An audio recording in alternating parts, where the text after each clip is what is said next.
இது இரத்தினபுரி மாவட்டத்தினுடைய தேர்தல் முடிவுகள், அதாவது தபால் மூலமான தேர்தல் முடிவுகள்ல தேசிய மக்கள் சக்தி என்று சொல்லக்கூடிய அனுரகுமார் திசாநாயக்க அவர்களுடைய கட்சி 24,776 வாக்குகளை பெற்று முதலாம் இடத்தில் இருக்கின்றது. அதே போன்று சஜித் பிரேமதாஸ் அவர்களுடைய ஐக்கிய மக்கள் சக்தி அல்லது சமதி ஜனபலவேகி என்று சொல்லக்கூடிய கட்சி 2,969 வாக்குகளை பெற்று இரண்டாம் இடத்தில் இருக்கின்றது.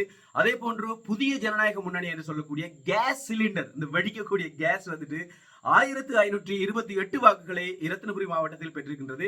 அதே போன்று ஸ்ரீலங்கா பொதுஜன பெரமுன மஹிந்த ராஜபக்ஷ கொஞ்ச நேரத்துக்கு முன்னால் சொல்லியிருந்தார் என்று சொன்னால், எங்களுடைய வெற்றி ஒரு வித்தியாசமான ஒரு வெற்றியாக இருக்கும், நிச்சயமாக ஒரு அந்த வெற்றி ஒரு பயங்கரமான ஒரு வெற்றியாக இருக்கும் அப்படின்ற மாதிரி அவர் சொல்லியிருந்தாரு. அப்படியாப்பட்ட அந்த வெற்றி எப்படி இருக்குதுன்னு சொன்னால், ரத்னபுரி மாவட்டத்தில் 1031 வாக்குகளை பெற்று 4ஆம் இடத்தில் பின்தங்கி இருக்கிறது எங்களால் பார்க்கக்கூடியதா இருக்குது. எனவே மற்றொரு தேர்தல் முடிவோடு நான் உங்களை சந்திக்கிறேன். தொடர்ந்தும் இணைந்திருங்கள்.